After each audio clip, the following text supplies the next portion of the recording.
Hello नमस्कार दोस्तों, स्वागत है आप सभी का आर के एफ स्टडी में। दोस्तों यूपी ट्रिपल एस सी में एक नई भर्ती का विज्ञापन जारी किया गया है। ये जो भर्ती होने वाली है इसमें कुल मिला के 1262 पदों पर भर्ती होगी। ये जो पद हैं ये कनिष्ठ सहायक के हैं, यानी कि स्वास्थ्य विभाग और उद्योग विभाग में जो उद्योग निदेशालय है उसमें कनिष्ठ सहायक के कुल 1262 पदों पर भर्ती होनी है। दोस्तों इसमें योग्यता जो है इंटर से लेकर के आप जितनी भी आगे की योग्यता आपके पास हो वो लगा सकते हैं। सबसे बड़ा फ़ायदा ये है कि योग्यता के अनुसार आपको 35 अंक अतिरिक्त भी मिलेंगे। ये आपके लिए प्लस पॉइंट है कि आपकी जो योग्यता होगी उस योग्यता के अनुसार आपको अतिरिक्त अंक यानी कि बोनस अंक दिए जाएंगे। दोस्तों इसमें योग्यता क्या क्या रहेगी, फॉर्म कब से प्रारंभ होंगे भरने और फॉर्म भरने की अंतिम तिथि क्या है, किस प्रकार से आपको 35 अंक बोनस में प्राप्त होंगे, कौन लोग इसमें फॉर्म भर सकते हैं, यानी कि जो पेड का एग्ज़ाम 2021 में दिए थे उनके लिए ये वैकेंसी है, या फिर जो लोग 2022 में अभी पेड का एग्ज़ाम दिए हैं वो लोग भी इसमें भर सकते हैं। सारी जानकारी आपको मैं इस वीडियो में देने वाला हूं। चलिए देखते हैं, वीडियो को अंत तक ज़रूर देखना। दोस्तों जैसा कि आप देख सकते हैं ये जो है विज्ञापन संख्या 08 परीक्षा 2022 है। इसमें आपको साफ साफ दिखाई दे रहा होगा सम्मिलित कनिष्ठ सहायक मुख्य परीक्षा 2021/08। ये ऑनलाइन परीक्षा जो है आपकी 21 नवंबर 2022 से स्टार्ट हो जाएगी ऑनलाइन परीक्षा। और जो इसकी आवेदन की अंतिम तिथि है, अंतिम तिथि 14 दिसंबर 2022 है। 14 दिसंबर 2022 इसकी अंतिम तिथि है। और दोस्तों जो शुल्क समायोजन या आवेदन में संशोधन की जो अंतिम तिथि है वो 21 दिसंबर 2022 है। इतना आपको याद रखना है। तो दोस्तों इसकी अंतिम तिथि के सापेक्ष में आपको इसमें फॉर्म भरना है और इसका प्रिंट आउट भी निकाल लेना है। इसकी जो फ़ीस जमा होगी वो उसमें जो संशोधन किया जाएगा, जो भी फॉर्म में संशोधन हो सकते हैं वो 21 दिसंबर तक किए जाएंगे। दोस्तों इसमें कुल मिला के 1262 पदों पर भर्ती होनी है उत्तर प्रदेश के विभिन्न विभागों के लिए। विभिन्न विभाग कौन से होंगे, एक तो चिकित्सा विभाग है और एक उद्योग निदेशालय। इनमें 2 विभागों में भर्ती होनी है। दोस्तों यहाँ पे आप देख सकते हैं अभ्यर्थियों की जो शॉर्ट लिस्टिंग की जाएगी, यानी कि जो लोग इसमें परीक्षा के बाद सेलेक्ट किए जाएंगे उनको पेट का जो परीक्षा दी थी जिन लोगों ने 2021 में, उनके स्कोर के आधार पे ही की जाएगी शॉर्ट लिस्टिंग। इतना आपको याद रखना है। उन्हें आयोग द्वारा, यानी इसमें वो लोग फॉर्म भर सकते हैं जिनका स्कोर शून्य ना हो और जो लोग नकारात्मक में ना गए, यानी माइनस में जिनका अंक ना हो, वो लोग इसमें फॉर्म भर सकते हैं। जैसे कि मान लीजिए किसी का सिर्फ 0 मिले हैं या किसी को -5 मिले हैं, 10 मिले हैं माइनस में, तो वो लोग फॉर्म इसमें नहीं भर सकते हैं। आवेदन की प्रक्रिया की बात करें तो इसमें ये पूरा जो ये फॉर्म जो भरा जाएगा वो आयोग की वेबसाइट है upsc.gov.in। इस पे जाके आप इस पे फॉर्म भर सकते हैं। इसके लिए आपको मैं एक फॉर्म भी भर के आपको बताऊंगा जब से फॉर्म भरा जाने लगेगा। अभी तो ये भरा नहीं जा रहा है, सिर्फ विज्ञापन आया हुआ है। दोस्तों फॉर्म भरने के लिए आप व्यक्तिगत विवरण भी दे सकते हैं जैसे यहाँ पे दिया गया है, या फिर आप OTP के माध्यम से भी इसका फॉर्म को भर सकते हैं। दोस्तों अगर हम बात करें आवेदन शुल्क की, यानी कि इसमें फ़ीस कितनी पड़ेगी फॉर्म भरने की, तो जो कनिष्ठ सहायक की फ़ीस है उसमें सबकी 25 रुपये फ़ीस पड़नी है, यानी सिर्फ 25 रुपये भर के आप फॉर्म को भर सकते हैं। ये फॉर्म जो है शॉर्ट लिस्टिंग से पहले भरा जाएगा, इसके बाद फिर से एक फॉर्म भरा जाएगा जहाँ, यानी कि डाउनलोड करने से पहले जो आपका एडमिट कार्ड आएगा वहाँ पे आपको अलग से फ़ीस भी देनी पड़ेगी। ये सिर्फ आपकी शॉर्ट लिस्टिंग से पहले के लिए फ़ीस 25 रुपये होगी। जैसा कि यहाँ पे आप देख सकते हैं दोस्तों, यहाँ लिखा है कि मुख्य परीक्षा हेतु परीक्षा शुल्क का भुगतान केवल मुख्य परीक्षा हेतु शॉर्ट लिस्ट किए गए अभ्यर्थियों द्वारा ही अलग से किया जाना होगा। मुख्य परीक्षा हेतु शॉर्ट लिस्ट किए गए अभ्यर्थियों द्वारा मुख्य परीक्षा हेतु परीक्षा शुल्क जैसा आयोग या शासन द्वारा निर्धारित किया जाएगा उससे भुगतान करना होगा प्रवेश पत्र डाउनलोड करने से पहले। इतना आप याद रखिएगा। पदों की बात करें दोस्तों तो पद हैं जिसमें कुल मिला के 1262, जिसमें से आपको 2 विभाग आपको दिख रहे होंगे। एक यहाँ पे चिकित्सा एवं स्वास्थ्य सेवाएं उत्तर प्रदेश में होना है, दूसरा जो विभाग है उद्योग एवं उद्यम प्रोत्साहन निदेशालय उत्तर प्रदेश। इन 2 विभागों में कनिष्ठ सहायक की भर्तियाँ होनी है।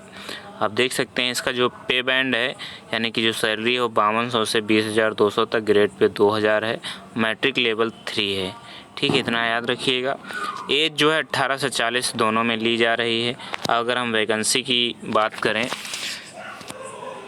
तो दोस्तों वैकेंसियों में जो कुल मिला के 1262 पद हैं, जिसमें से सामान्य वर्ग के लिए 515 हैं और एससी के लिए 257 है, एसटी के लिए 27 हैं और ओबीसी के लिए 338 पद हैं, जबकि ईडब्ल्यूएस के लिए 125 पद हैं।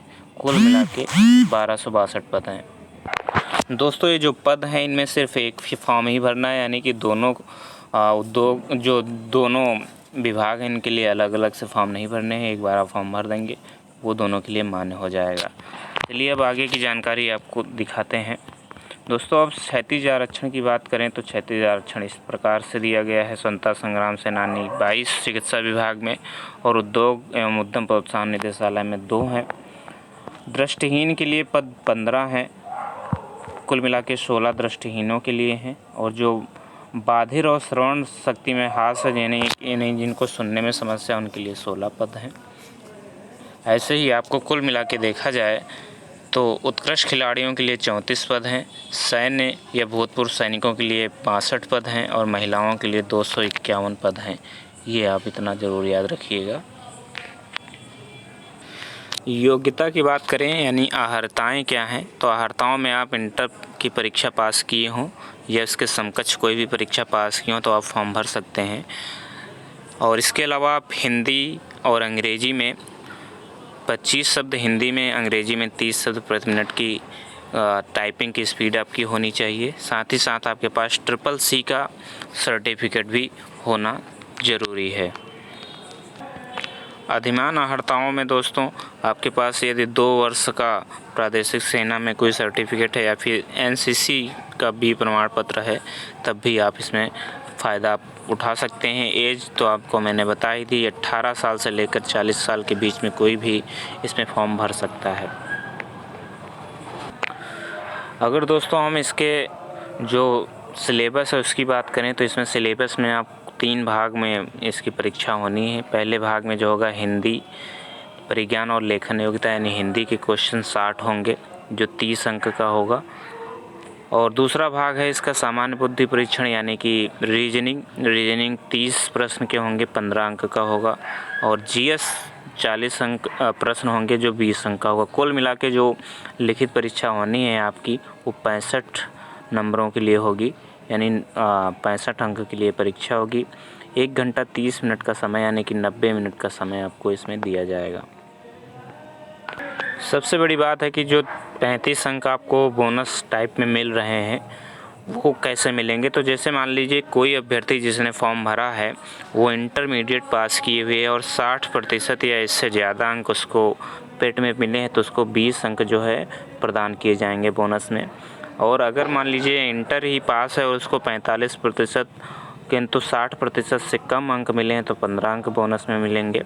और यदि इंटर पास है और 33% या इससे ऊपर लेकिन 45% से कम मिले हैं तो 10 अंक इसको बोनस में दिए जाएंगे। ऐसे ही अगर स्नातक की डिग्री है किसी के पास में तो 60% या इससे ऊपर अंक हैं तो 10 अंक और जोड़ दिए जाएंगे। 45 या 60 से कम है तो 8 अंक और जोड़ दिए जाएंगे। 33 है तो 5 अंक जोड़ दिए जाएंगे। अगर कोई खिलाड़ी है तो 5 अंक उसको और दिए जाएंगे। तो इस तरीके से आपको अगर देखा जाए तो यहाँ पे आपको इंटर के 15-20 अंक मिल सकते हैं और ग्रेजुएशन के 10 अंक मिल सकते हैं और अगर आप खिलाड़ी हैं तो 5 अंक और मिल सकते हैं। इस तरीके से कुल मिला के आपको 35 अंक बोनस में भी मिल सकते हैं। तो इस तरीके से जो परीक्षा होनी है दोस्तों 65 अंक की लिखित परीक्षा होगी, 35 अंक आपको बोनस में दिए जाएंगे। कुल मिला के 100 अंक की परीक्षा होनी है। इस परीक्षा में जो अंतिम रूप से लोग सेलेक्ट करे जाएंगे इस परीक्षा में तो 15 गुना लोगों को अगली परीक्षा यानी कि टाइपिंग वाइपिंग के लिए बुलाया जाएगा। इसमें 15% लोगों को सिलेक्ट किया जाएगा यानी शॉर्ट लिस्ट किया जाएगा। शॉर्ट लिस्ट करने के बाद 15 गुना लोगों को एग्ज़ाम के लिए बुलाया जाएगा। ये आपको लिए फ़ायदेमंद पॉइंट रहेगा। तो दोस्तों ये थी कनिष्ठ सहायक भर्ती से संबंधित नोटिस के संबंध में आपको सूचना। उम्मीद है ये सूचना आपके लिए यूजफुल होगी। अगर आपने अभी तक तैयारी नहीं की है तो आपके लिए अभी टाइम है। 11 नवंबर से फॉर्म भरा जाएगा। फॉर्म भर सकते हैं और टाइपिंग भी सीख सकते हैं। बस आपको याद रखना है कि जो EWS वाले हैं उनका जो सर्टिफिकेट होना चाहिए वो इस फॉर्म के भरने की अंतिम तिथि से पहले का होना चाहिए। धन्यवाद दोस्तों। जय हिंद, जय भारत।